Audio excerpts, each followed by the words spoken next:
This is J. Krishnamurti's sixth public talk in Saanen, 1972. What shall we talk about?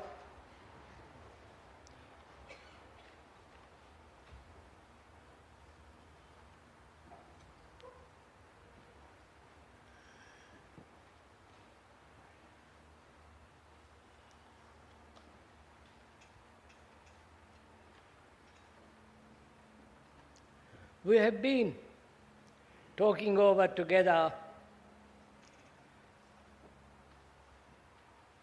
the whole nature of thought. And we ought to talk over together this morning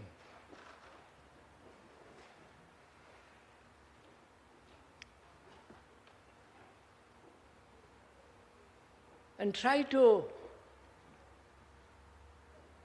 discover for ourselves what is the state of mind that is not afraid, that's not pursuing the demands of pleasure,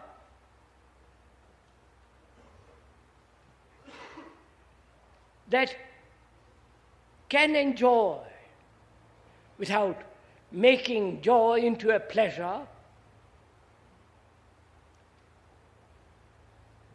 and what is the quality of a mind that can understand, have an insight into the question of death,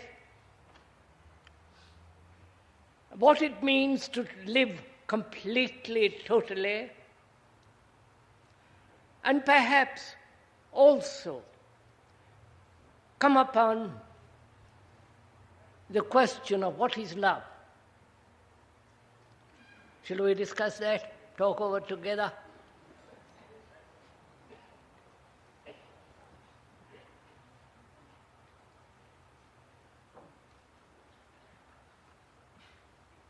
We have been talking fairly in fair detail how our brain and our mind works, how important it is to have complete security. It's only then that the brain can function normally, sanely, and healthily. We said that the brain tries to find out if there is a security in belief, in dogmas, in conclusions, and hopes to find it in them, and so becomes terribly attached to them. Attached to a belief, dogma, conclusion, to opinions. And discovering, if it is at all awake, that security, certainty, the quality of assurance doesn't lie in any of these, then it tries to invent an illusion.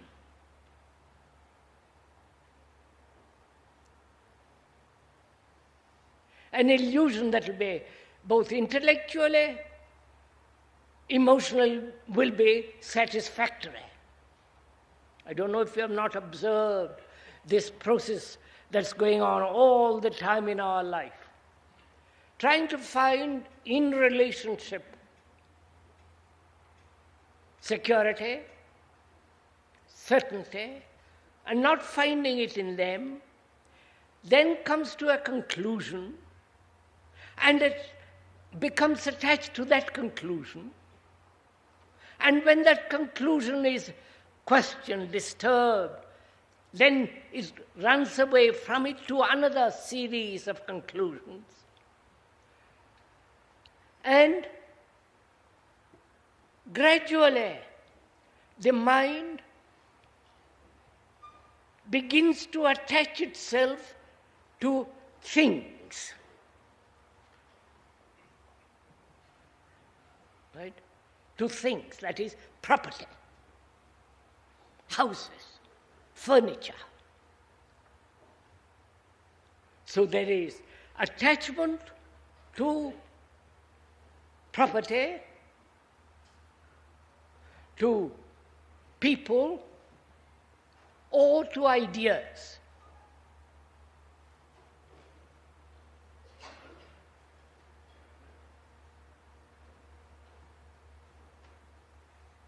And as we grow older,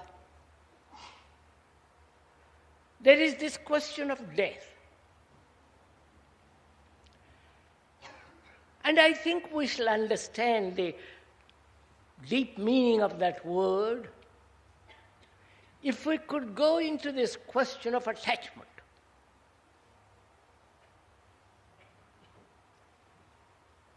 Why the human mind,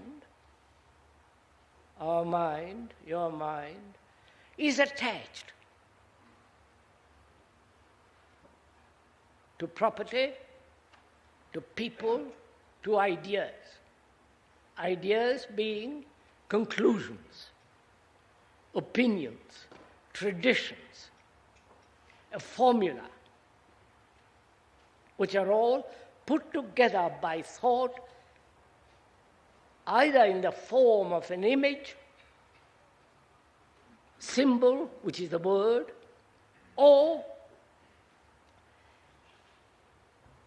a nebulous, visionary illusion.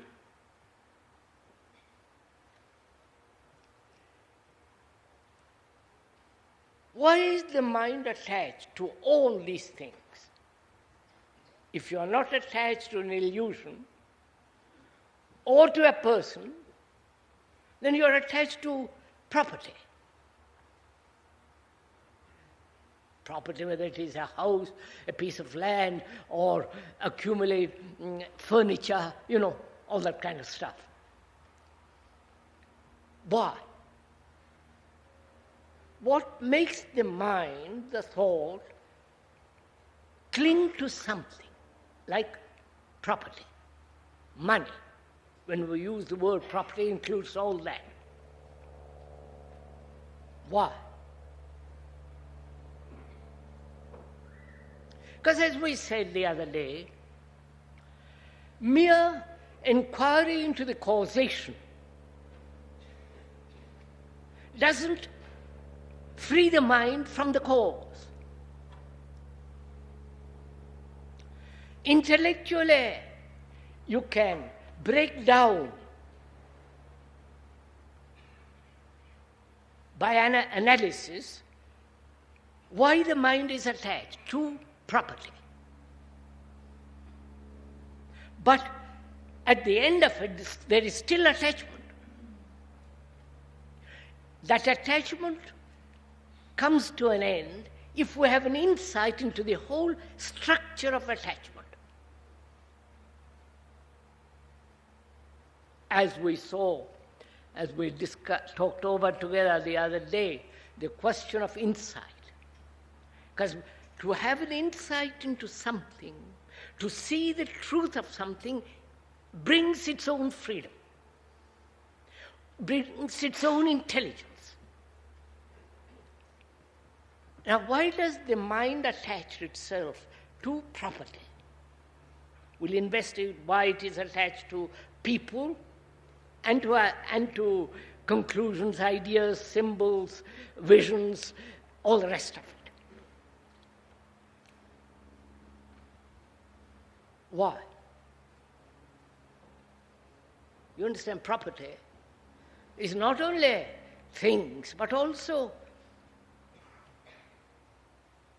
the attachment to one's own body, which is also a thing.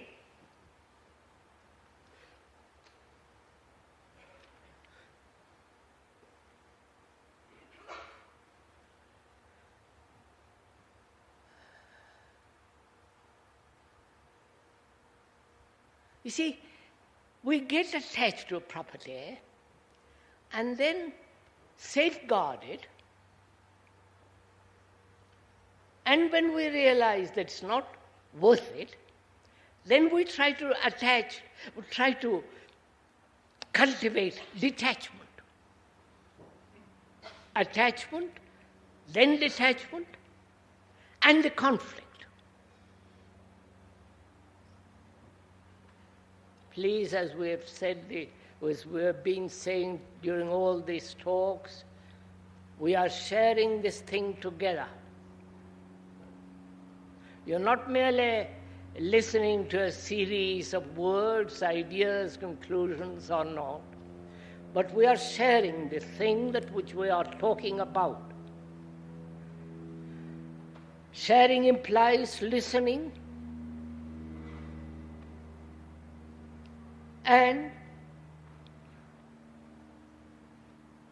enjoying the thing that we are examining. Because when you enjoy something, you learn much quicker. I do not know if you have not noticed it. But if you make a problem of it, you won't learn.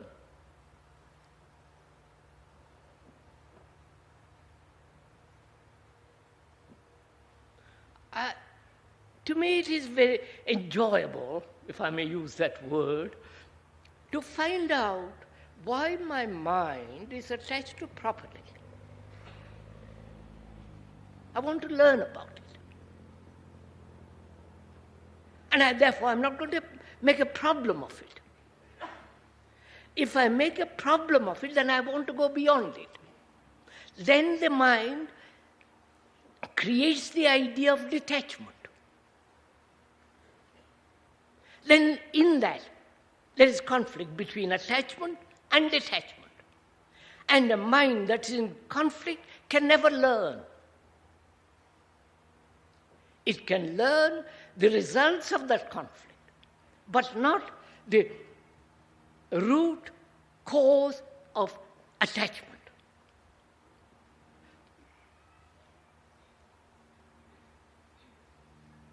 I do not know if you have gone into this question of enjoyment.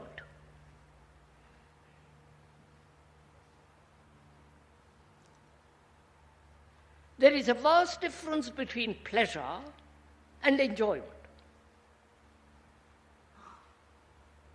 Pleasure has a motive.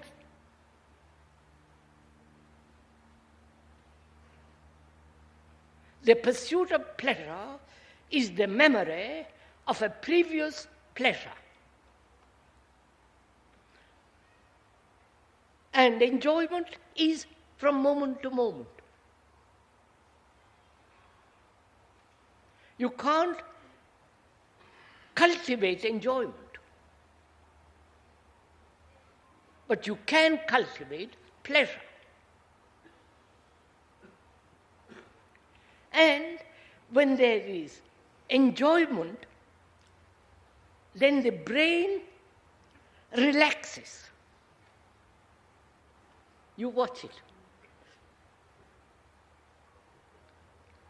But when it is pursuing pleasure, it becomes tense. It becomes purposeful. Thought then cultivates determination, will. Whereas there is enjoyment, the whole brain cells relax. I don't know. I was told the other day by somebody who seemed to know something about this, that recently scientists have discovered that when there is an enjoyment, a gland at the very center of the back of the head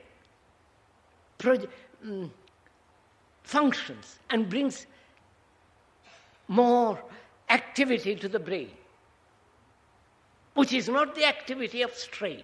Are you getting it?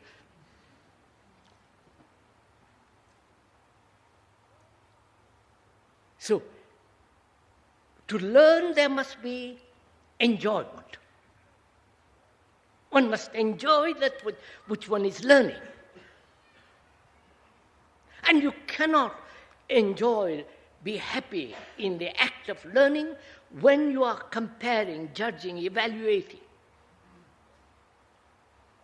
Or when what you are learning, you are storing up in order to enjoy more. Right?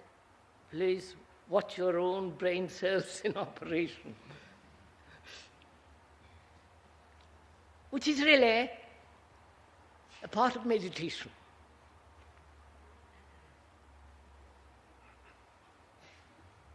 Is to observe completely without the act of will. When there is the act of will, then there is conflict. And what we're trying to do this morning, what we are doing, I don't like the word try. When you try, it means an effort. If you do it actually, it's going on. What we're trying to do,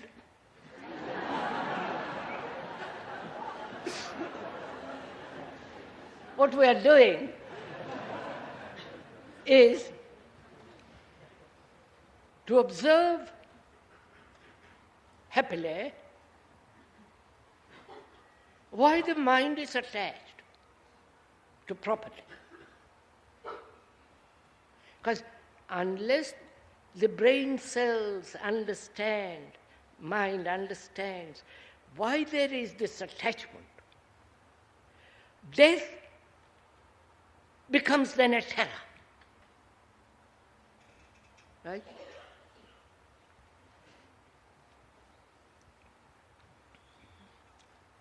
Why is the mind attached to so many things? Is it because there is nothing so permanent as property?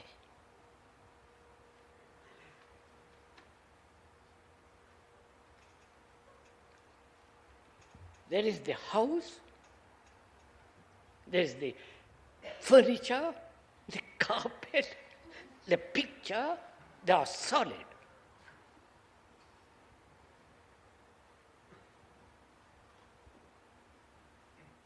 And in that solidity, mind can take rest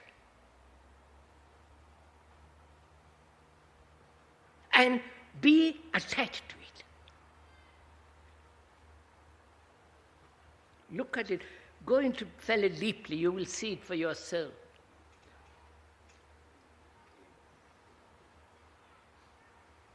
Human relationship is uncertain.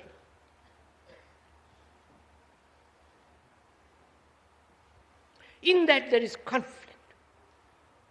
In that there is every form of struggle.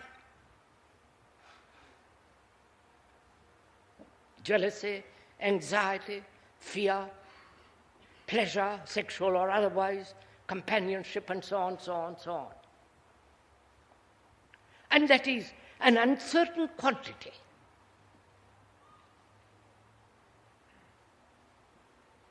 And ideas too are rather uncertain, unclear. And property is the only thing that is solid, that I can see. That are bombed so many times that it's not solid at all. Of course not. Wait a minute, it's been bombed so often, destroyed so often, but human beings go back to it. You and I intellectually may say, well, property doesn't matter. But if we look into it very carefully, property, whether it doesn't matter what it is, a pair of shoes,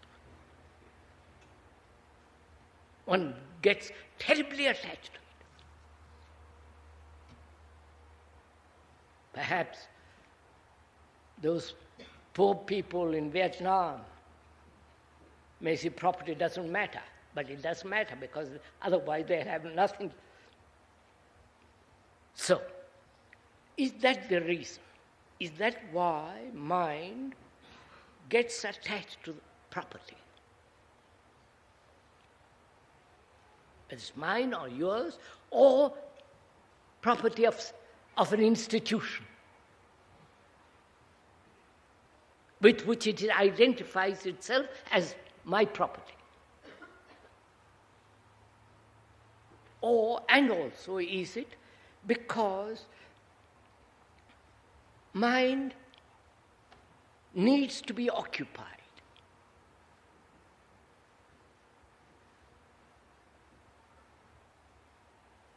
Mind is never in a state of not being occupied. Please watch all this in yourselves. And occupation becomes extraordinarily important.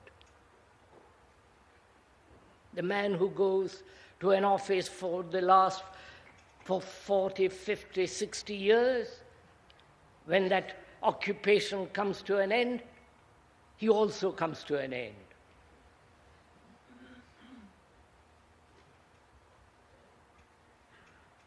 So occupation becomes extraordinarily important.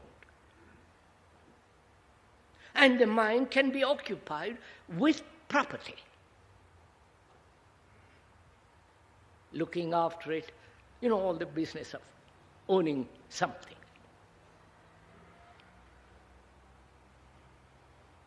Now, if one has an insight into this, that the mind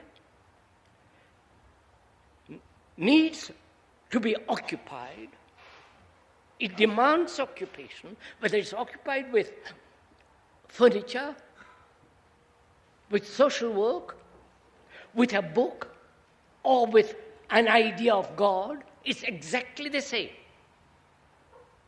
Because it demands occupation. And is it because also the mind in itself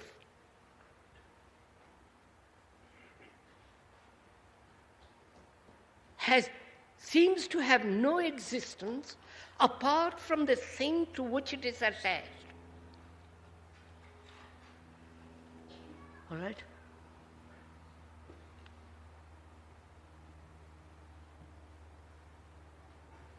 What is the content of my mind, of my consciousness, or your consciousness? The content. The property, the idea, the images that I have built about another or about myself. So the mind in itself has no existence apart from its content. And one of the contents is the furniture. You're following? And so it is not a question of being attached. Furniture is the mind.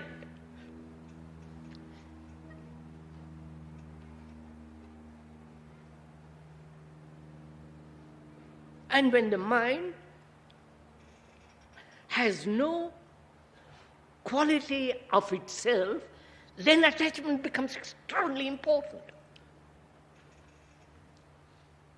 Please observe this in yourself. So,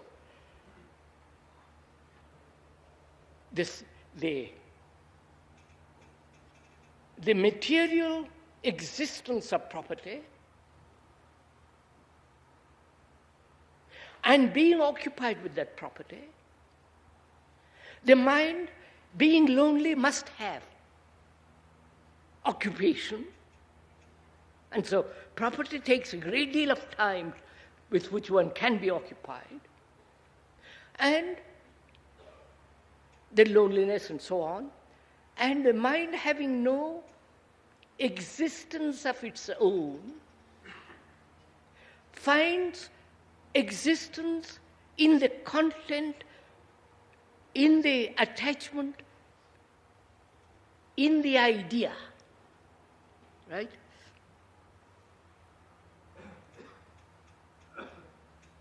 And why are we attached so much to people? This is much more interesting. Why are you attached to a person?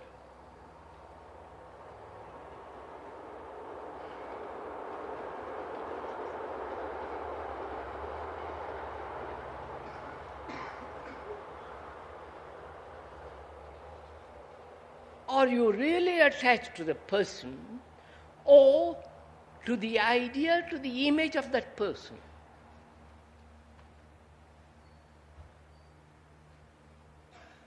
I am attached to you.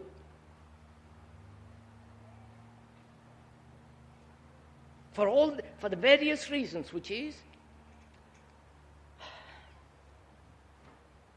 my attachment to you gives a quality, an existence to the mind.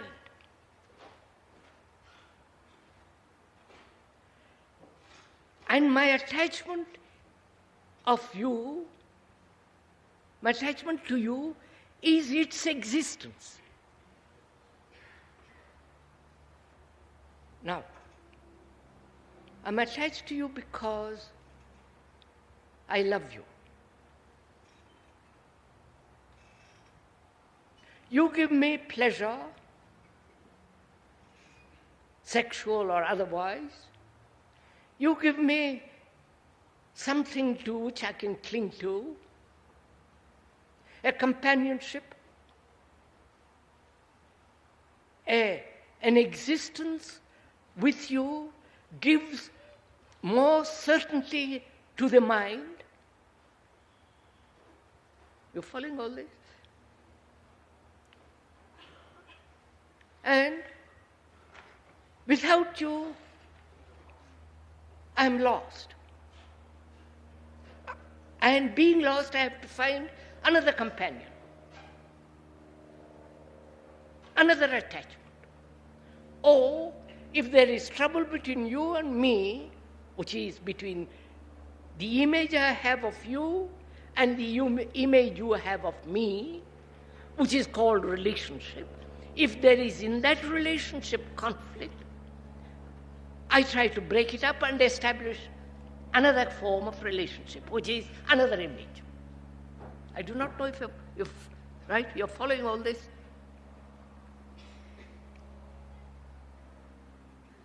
So, again I see the mind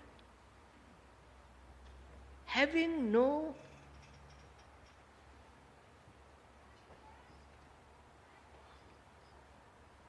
quality, vitality, existence, energy of its own. It tries to find in relationship all that. Please watch this in yourself, not what the speaker is saying, but actually what is going on in your mind when you are attached to a person, as obviously you must be attached, which you call love, with all its responsibility, with all its neurotic behavior, and so on, so on, so on.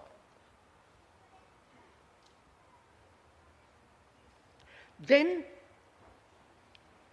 there is this whole gamut of ideation, mentation.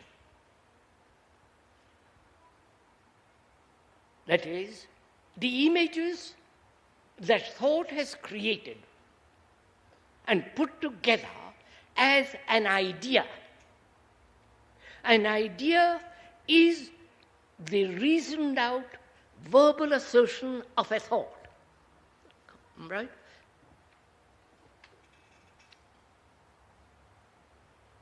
It's all right, can I go on? You're following all this? And we live on a formula, on conclusions, which are put together by thought.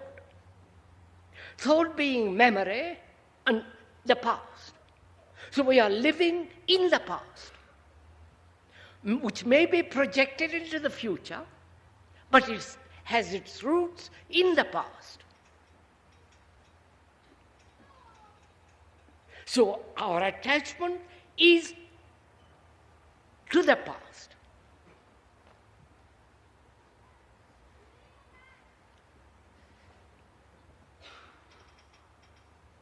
Now, why does the mind live, act, behave upon a series of conclusions which thought has come to? Why? I don't know if you have not noticed this thing in yourself. You have an experience, doesn't matter what it is, however trivial, however great, you have an experience, and that experience becomes the memory, and that memory,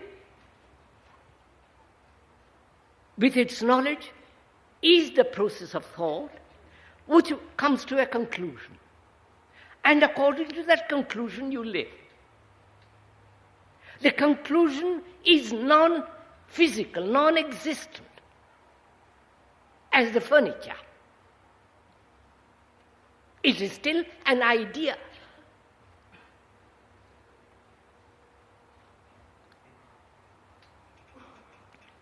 And the mind, having no vitality of its own,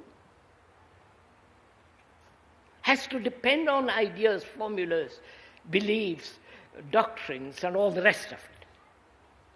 And therefore, there is constant division between the conclusion and the act. Are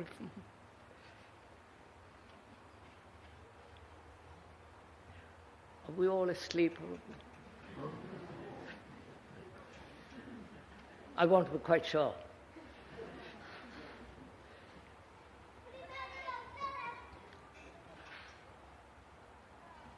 So I see the mind is its content.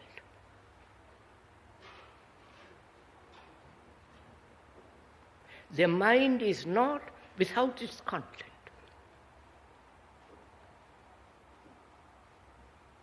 And it is afraid to let go its content. Otherwise there's no existence.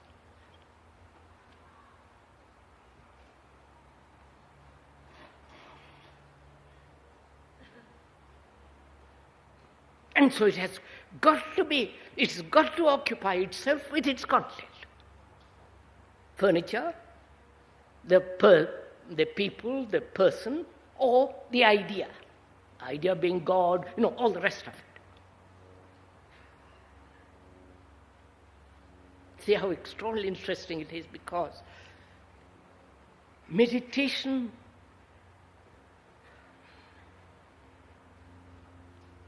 what they call meditation is the cultivation of an occupation with an idea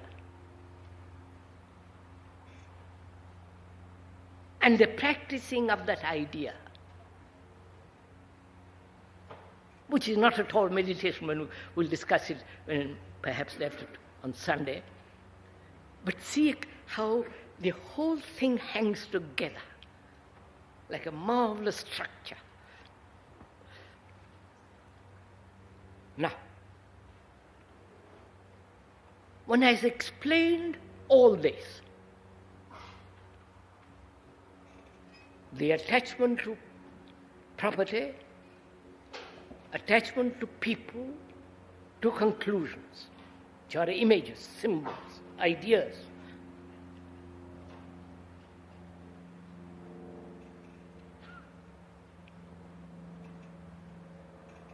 to have an insight into that, into the whole of it, is the liberation from attachment. Not at some future date, instantly. This is really important to understand.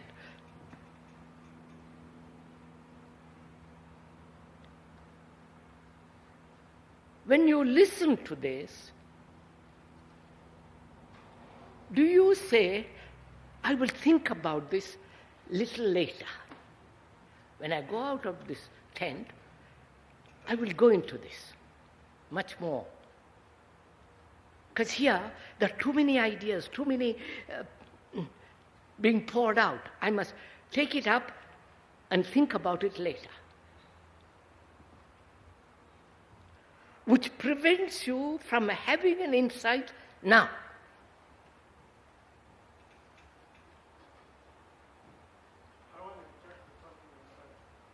Sir, just a minute, sir. You ask me a little later. We're going to have questions. Ask me questions after I've finished talking. If you can remember what you want to ask me.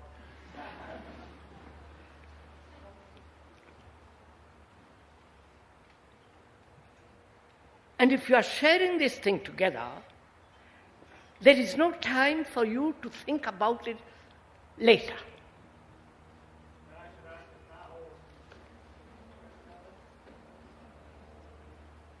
We are sharing the food together because you are hungry and the speaker is also hungry.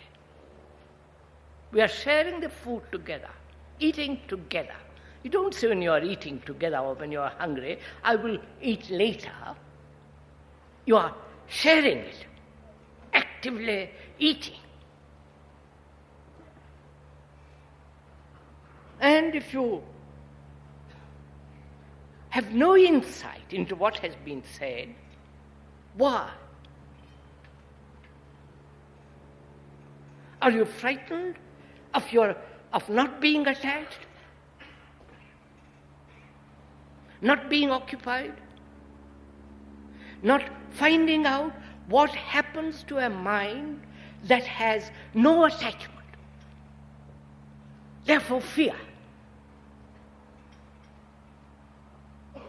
Because the mind is incessantly occupied. Whether with the house, with sex, with God, with drink, or with your politics, with your guru, what the guru, occupied. And that gives it a vitality, a certain quality of energy.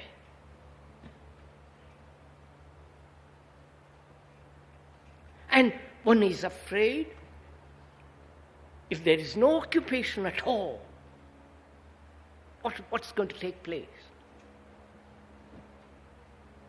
Therefore, when there is that fear, you will not share. That fear will prevent you. Therefore, you have to have an insight into that fear, which is far more important to have an insight into attachment.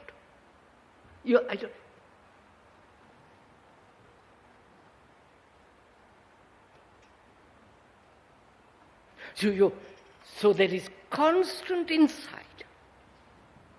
And when you have such an insight, attachment altogether is gone and a different quality comes into being.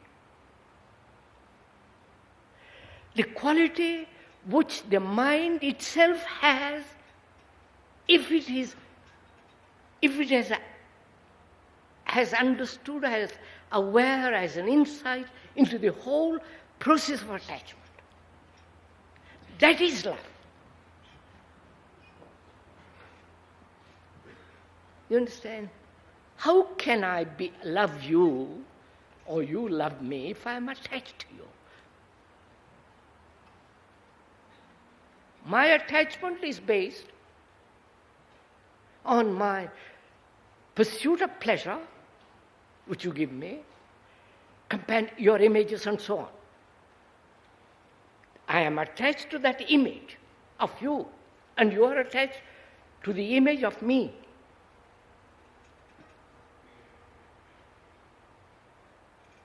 And the image is the past, is the response of experience, knowledge. So, is love the past? Is love experience? Is love memory? Is love the reaction to that memory as pleasure? Follow all this.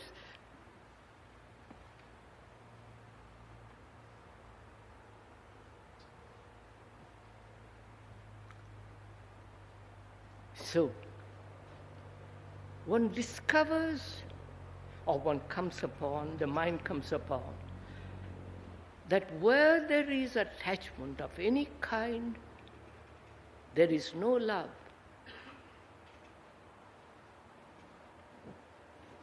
It is not a statement, an idea, but an actual fact, which the mind has discovered, which the mind, having an insight into attachment, sees the truth of it. And seeing the truth of it is not occupied with the person, or with the furniture, or with the idea, and therefore it has its own energy. I wonder if you're meeting all this. It is that quality of energy which is love, right?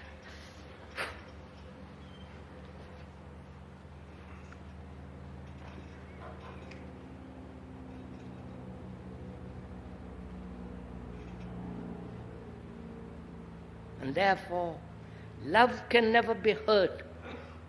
Oh, you don't see all this, do you? Can never be jealous, never lonely, never asked to be loved. What a horror that is.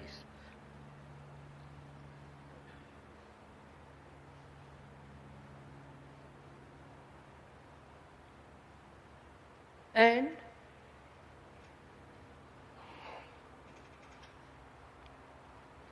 one observes what one's life is. What is our life?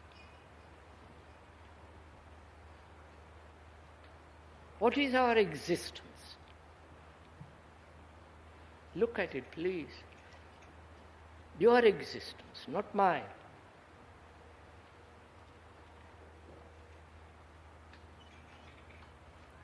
Which is, what is the existence of the me in the field of knowledge?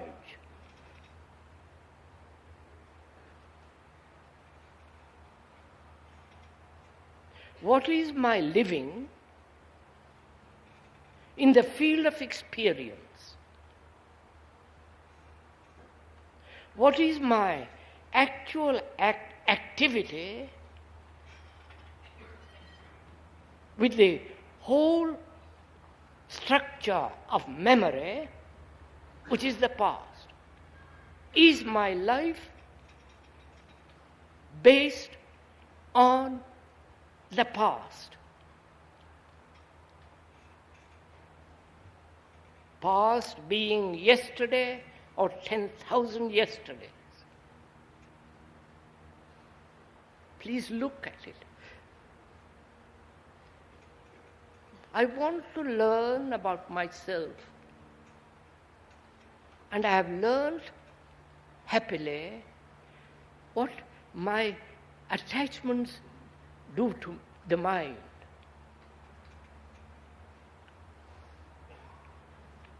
And I want to find out also what my actual life is.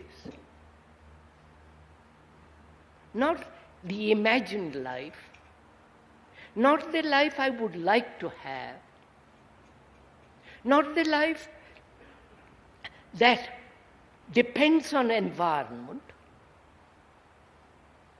on stimuli, but actually what is my daily existence based on? You're following all the...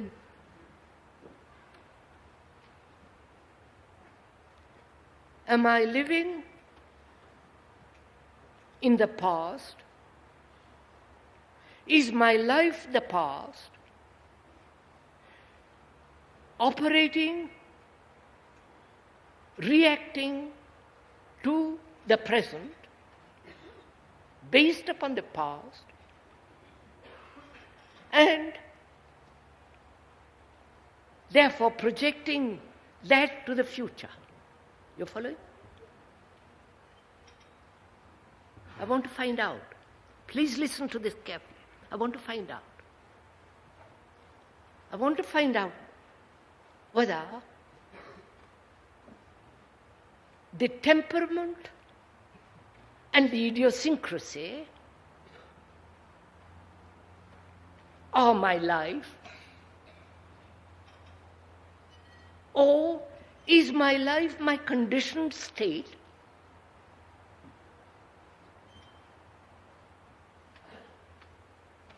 Or the temperament, idiosyncrasy, and the conditioning is my whole life? Am I making this complex?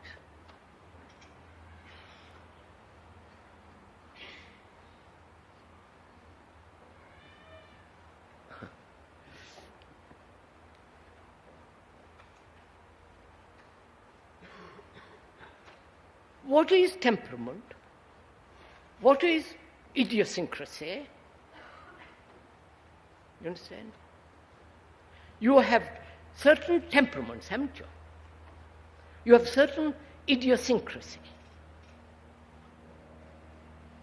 No?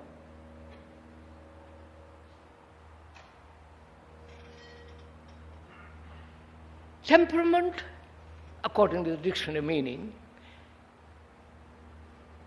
as far as you can make out, based on experience. Idiosyncrasy is something that is put together.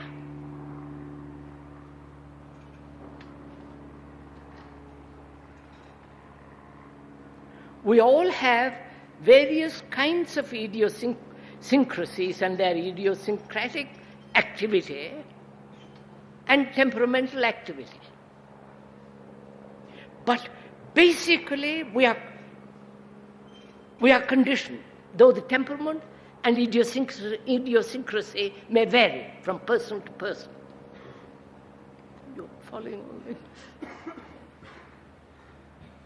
You and I are basically conditioned according to the culture, to the past, all that. Deeply. Conditioned, consciously or unconsciously, conditioned deeply through inheritance, heredity, through culture, through 1,000 years of man's struggle. That's our basic conditioning. Add to it more, tradition and so on and so on. From that, according to time, climate, culture, which varies, there is the expression of idiosyncrasy and temperament. Because that is, you are different in temperament from me. You have your idiosyncrasies different from me. And we try to balance these idiosyncrasies and temperament and try to bring a harmony between us, which can never be done. Whereas harmony between us exists, can come only when when the mind has an insight into the total condition. Right? Am I going too much?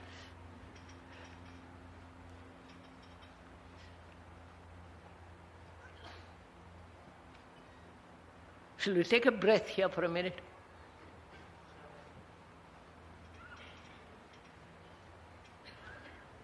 because this is really quite important and rather interesting if you go into it. See, we are trying to bring harmony, relationship between temperaments, idiosyncrasies, outwardly. But inwardly, deeply we are conditioned. And we try somehow to live together with our absurd idiosyncrasies and temperaments. And in that, there's always a battle, a strife. I'm trying to adjust myself to your temperament. And you are trying to adjust to my idiosyncrasies. Aren't you? This is what's going on in life. And there is this constant effort, battle. And I say to myself, that's totally wrong somehow. It has no value. Because your temperament and idiosyncrasy can vary, change. That has no value. Therefore, no character. So, character has no value. Are you getting?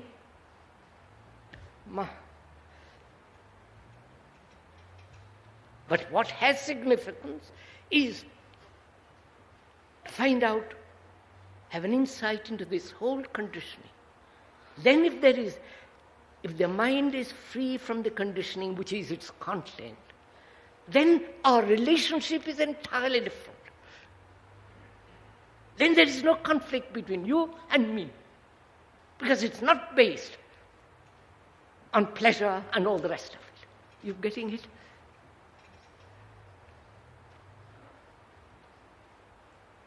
Va bene.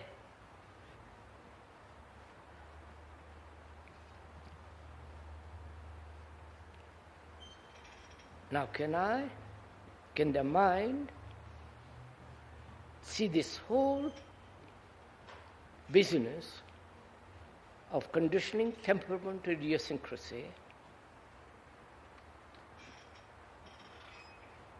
how the mind is the result of the past, which is evolution? Can it have an insight into that? Not tomorrow now, but now, instantly to have insight into ourselves. And therefore, that insight brings its own energy to transform what is.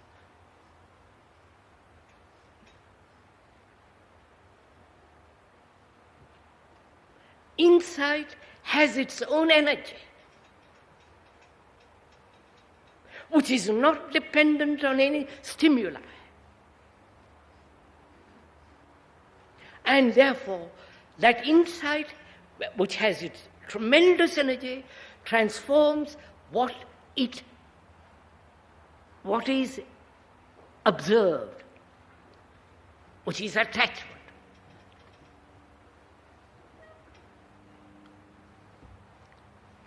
Have you got that insight? And therefore that tremendous energy to change actually your attachment totally. So the mind doesn't derive its energy in attachment, in conflict and all that, but it has its own vital energy, independent of environment, of culture, of people. Come on, sir.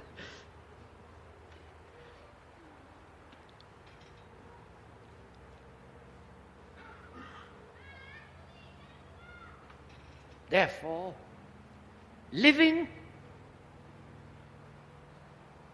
has quite a different meaning than the living which we do now, which is conflict.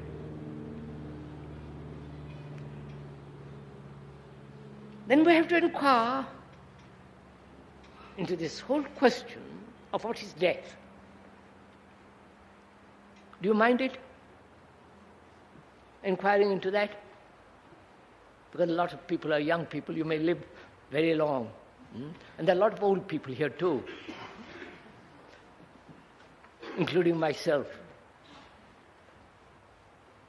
We are the people who are going, and you are the people who are coming. But our going and your coming is also, you have to face death.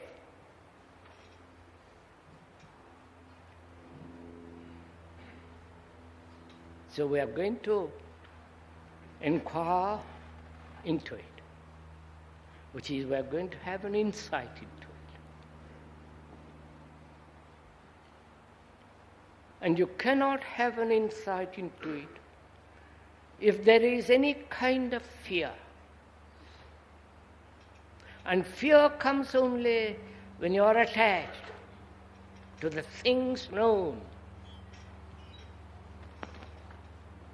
But is the things known, or your images, your knowledge, your attachments, your furniture, your opinions, judgments, your culture, your shyness, your polite follow? All that is the field of the known. And if you are afraid, you will never have an insight into this. Into this whole problem of death.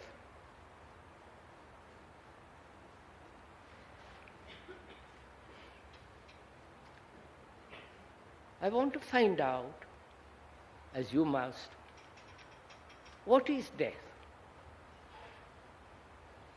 Why am I frightened of death?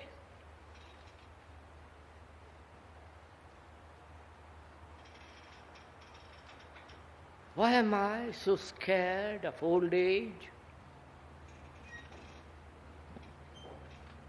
And suddenly coming to an end.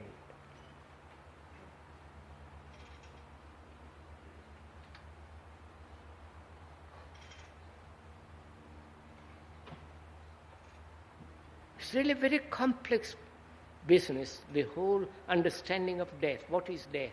Very complex. And with the very complexity of it, makes one frightened. Because it's like a very complex machinery. You daren't touch it. Because you know nothing about it. But if you approach it very simply, which means really, you are really trying to learn about it. Therefore you are enjoying it. Not the idea of death, but the enjoying the investigation, the approach, the inquiry. Therefore you are learning. And you cannot learn if you are not happy. Therefore you cannot have fear. That's a basic thing.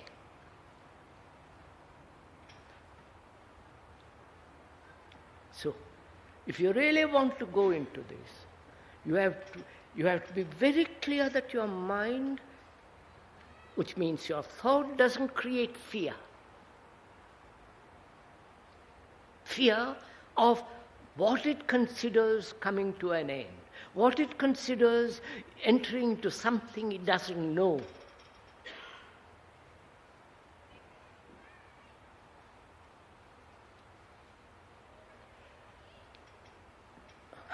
I don't know where to begin this.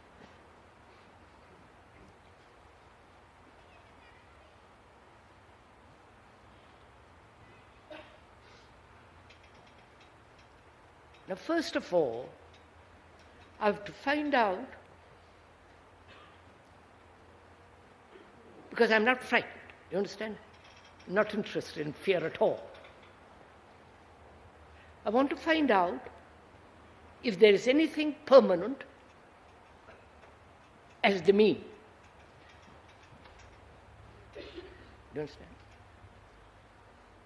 Permanent, that is, which has a continuity. I can leave my furniture to my brother, son, or what, and therefore it can remain in the family, or sold in an antique shop and somebody else buys it. And I want to find out if there is anything substantial, continuous, permanent, as me who is frightened of death.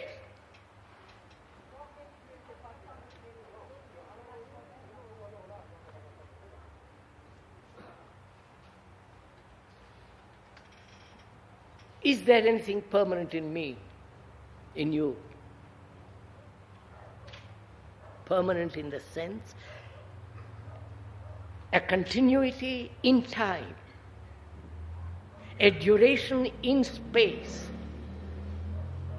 as the me. The me is the name, right? Has that name any permanency? Or thought gives permanency to the name.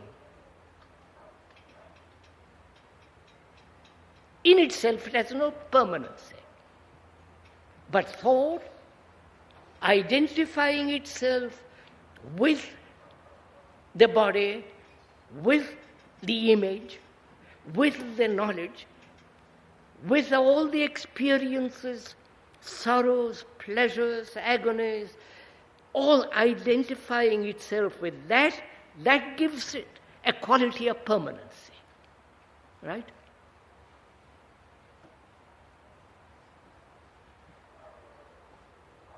Otherwise, is there anything permanent?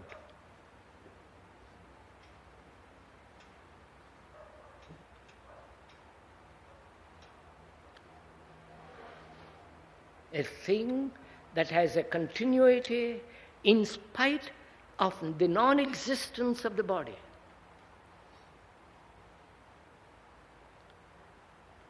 Are you interested in all this? You're going to face this, whether you like it or not. Either you're going to face it accidentally, or through disease, or the decay, natural decay of the organism. It is inevitable. You can avoid it by living longer, healthier, taking more pills and all the rest of it. Carry on. But at the end, there is this fact.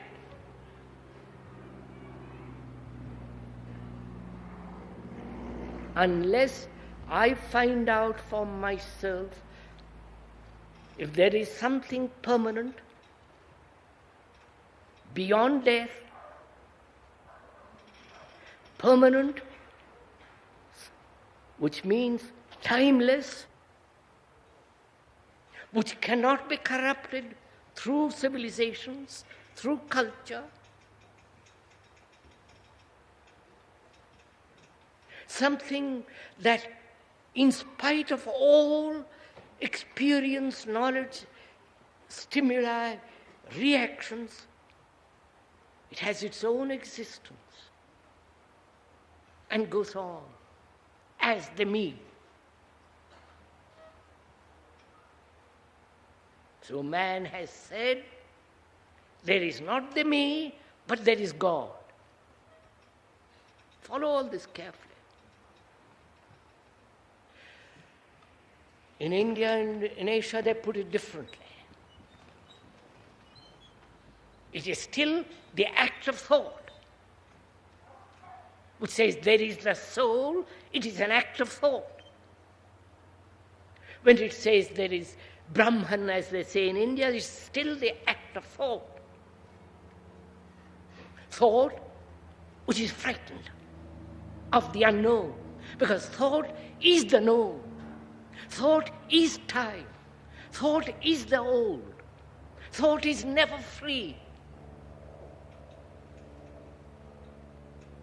Because thought is the response of memory, experience, knowledge. Therefore it is always old, never free. And being of time, it is uncertain of the timeless. That is beyond time. So it says, I am not important. Me is transient. It's been put together by culture, by time, by accident, by the family, by tradition, by the culture in which has been put together. It has developed certain tendencies and idiosyncrasies. It has its conditioning. But beyond all that, there is the soul. There is something immense in me, which is the permanent. You follow this? All that is the process of thought.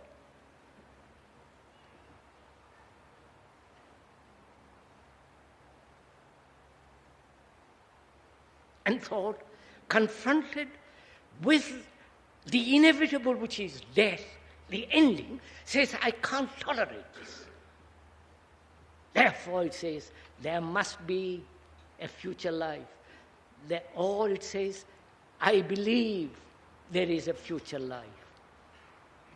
Or there is heaven and I'll sit next to God. It wants comfort, faced with something completely unknown.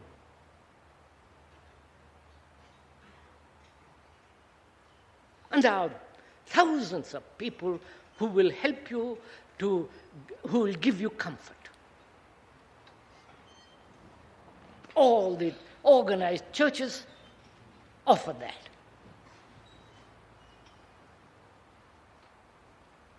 And you want that. And therefore they exist. Now if you say how, it is still the action of thought. Therefore, based on fear, on imagination, on the past. That is, the field of the known, which is, I am attached to the field of the known, with all its varieties, changes, its activities.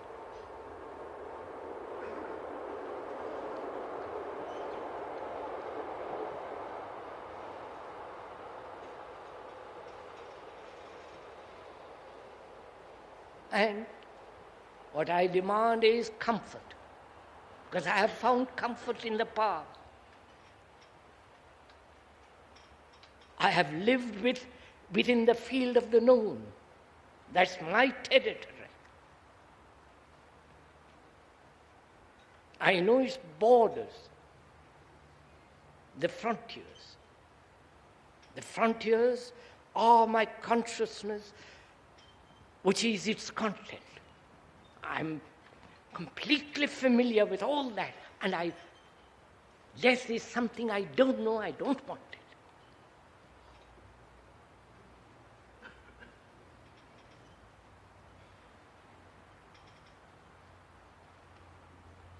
So I ask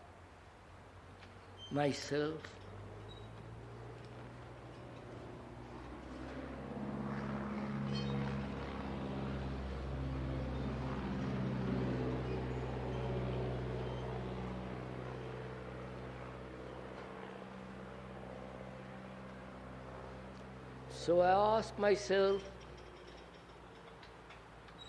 my life has been the past. I live in the past. I act in the past. That's my life. Listen to this. My life living in the past is a dead life.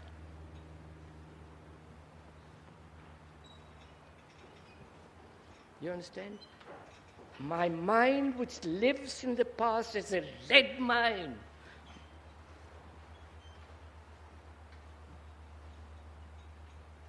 And thought says, that is not death.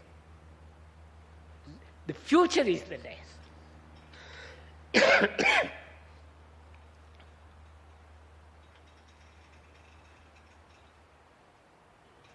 So, I see this as a fact, you follow? I see this as something enormously real.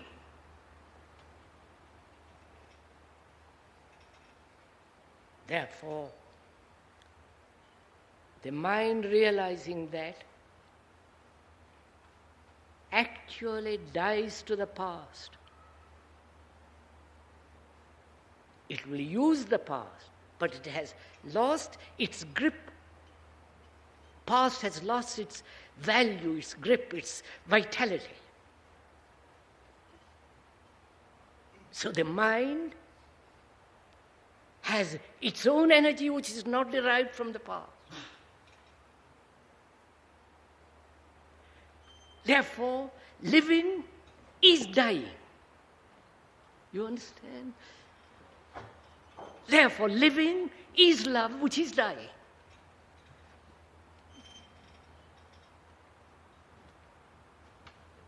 Because if I do not know, if there is no attachment, then there is love. If there is no attachment to the past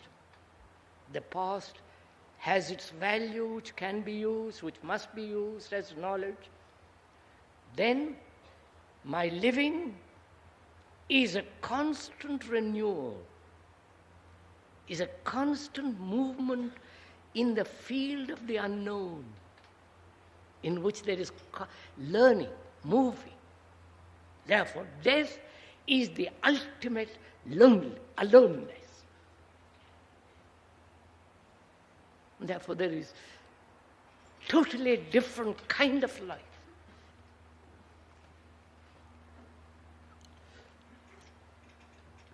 Sorry I've talked so long. Now there are gentlemen who had questions. Yes, sir.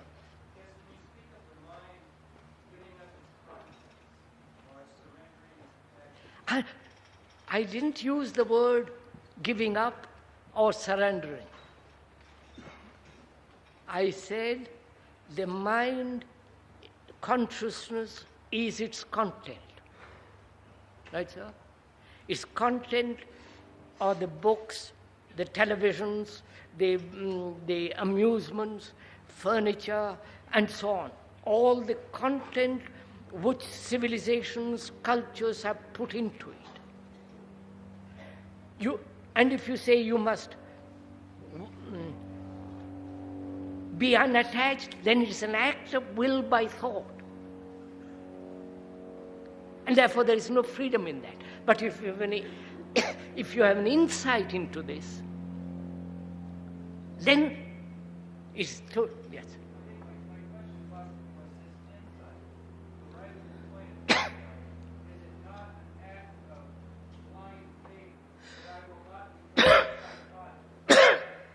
Sir, is it not, the questioner asked, is it not a blind faith to accept that there is a different quality of mind?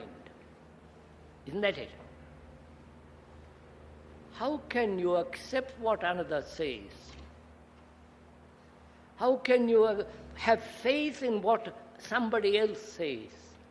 He may be mistaken. He may be trying to convert you some idiocy. And all conversion is an idiocy.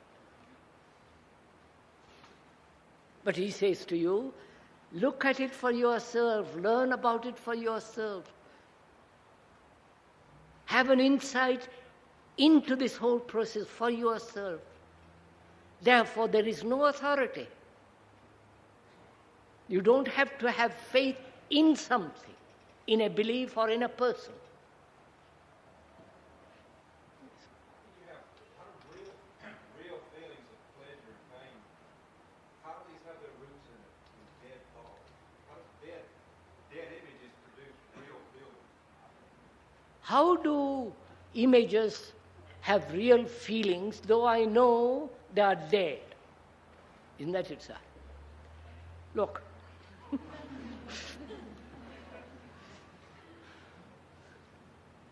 I have images which are put together by thought, put together through experience, through reactions, through various crises. Those images are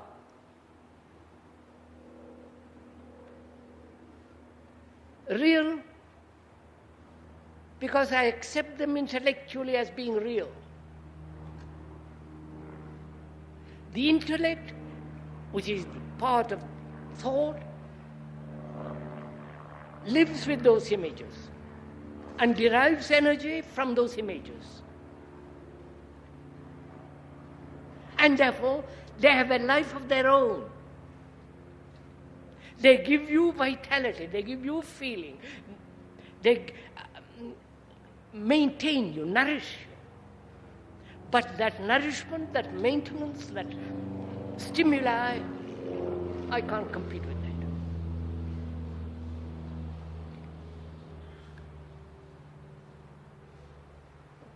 Intellect may say they are false, they're unreal, but they are, unless you have deep awareness of the machinery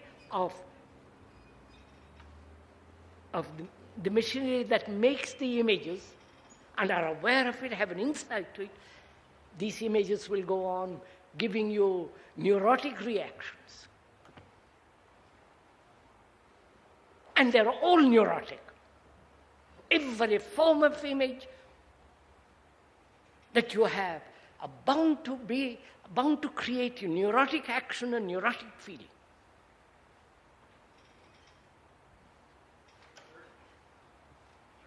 During sleep, without dreams, there is no image, there's no fragmentation, there's no time. I would like to know if fragmentation and images are necessary in order to have an insight into them.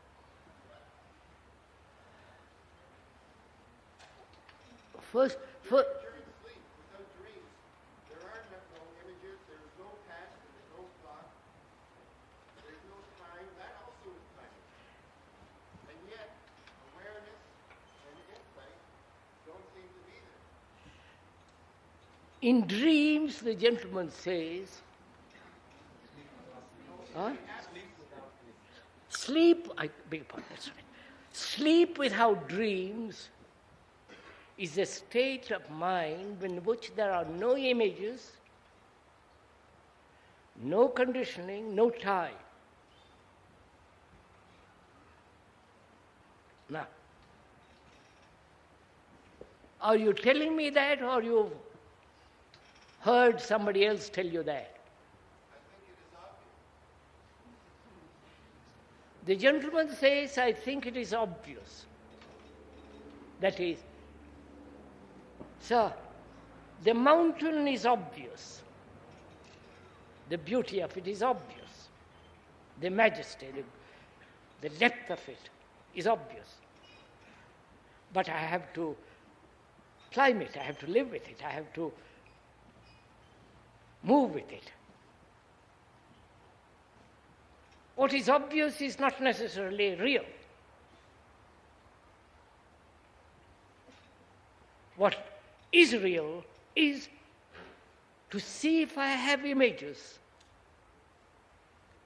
to see if the mind derives energy from those images, and to see in my daily life, not in some daily, everyday life, where these images play part in my relationship. And what my day is, my night is. What the movement of my daily life is, the continuation in dream when I sleep. To have no dream at all. You understand? That's one of the most important things, because when the mind, when it sleeps, when it is absolute quickly in a state of quietness, then it rejuvenates itself. But if it is a continuity of the day, then it is struggling. And the struggle is to bring order. I don't know if you have not noticed it. The brain can only function normally, healthily, non-neurotically when it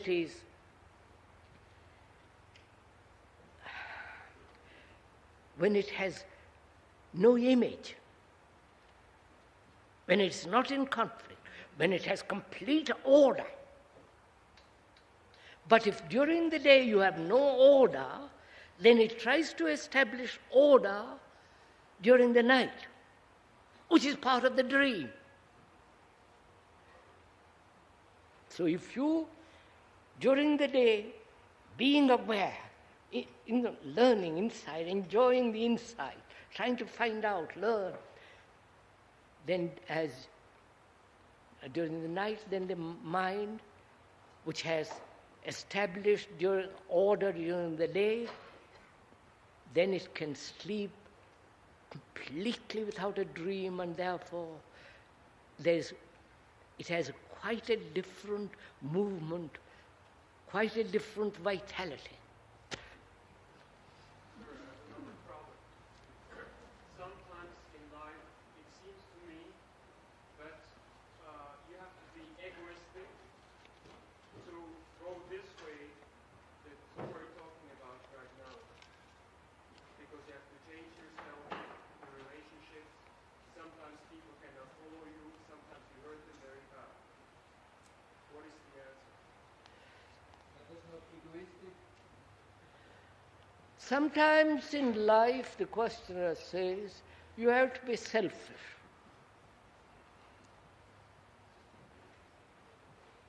You may hurt others in that selfishness, and they may hurt you. What is the answer? Is that right, sir? Is that the question? Well, you have to be egoistic to go the way into freedom. You have to be egotistic to go to be free. You have to be egotistic to be free. I think we are misusing or misunderstanding each other in the use of that word egotistic. I see something which is true, not because of my temperament or my idiosyncrasy or my conditioning. I see something to be real, to be factual. Now wait a minute, I'll show it to you. I see that to belong to any group, psychologically, that to hold any belief is destructive. And I don't belong to any group, to any organization. You will call me, I'm very selfish. Won't you? Because you think I'm having my own way. I'm following my idiosyncrasy, my particular character. And so you call me selfish. Am I? Because I see something to be true. You don't see, take for nationalism, to be a poison. I see it to be a poison. I say I don't belong to any nation. Then you say to me, you are very selfish in following your particular opinion, because you live with opinions and you think I am also acting according to opinion. I am not. I see that it's a danger. Like I see a snake to be a danger. If you don't see it as danger and I see it, why call me egotistic? I'm not. So, Mind must be very clear that it is not acting on idiosyncrasy, temperament, experience, follow? But being aware, having an insight, that which has nothing whatsoever to do with the past, with my egotism.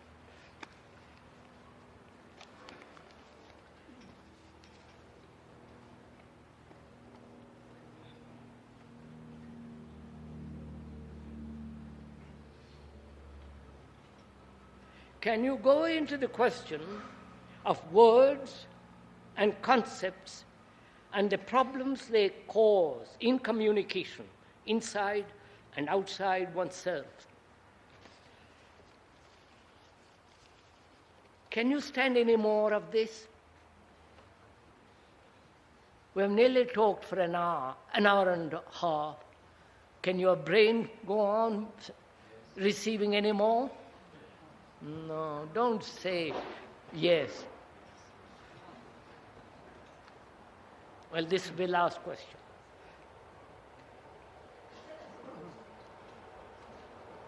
Words are necessary, aren't they?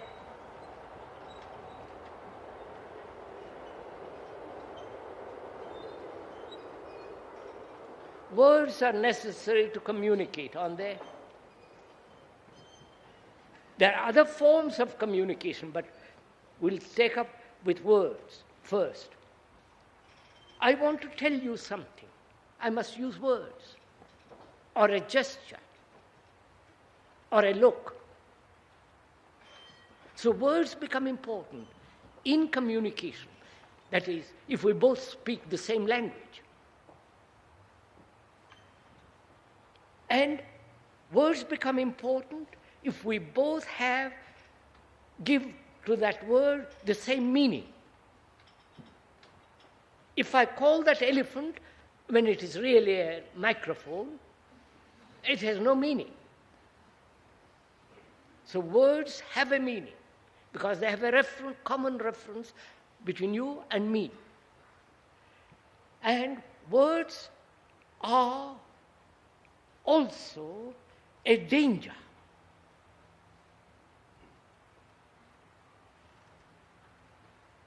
Because words are used to convey thoughts. I am thinking one thing, I put it into words and convey it to you. And if my thought is crooked, not clear, I use the words which are clear to you, but therefore bring deception. I want to deceive you, consciously or unconsciously. Words are put together by thought and are necessary. And is there other means of communication which are not thought, which are not words? Can you read my thought without that thought being put into words? That can be done. Obviously it's done. When two people are fairly friendly, fairly sympathetic, fairly interested in the same thing, they can convey very quickly without words. And is there other means of communication beyond the word and thought? You understand? I can convey to you that those bells are ringing and it's 12 o'clock. I'm using words because you're also listening to that bell. And also I can communicate with you through a gesture, through a look. And must thought always be expressed in words? And is there thought without the word?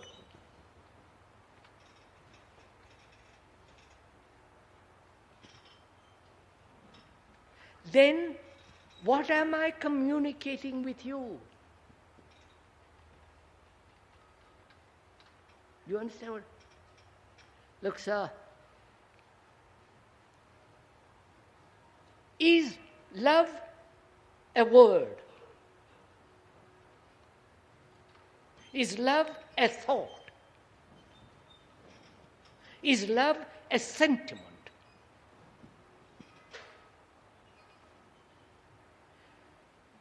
If the word is not the thing,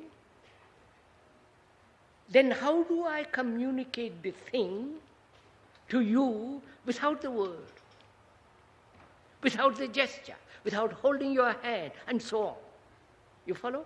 How do I communicate that love, which is not the word, to you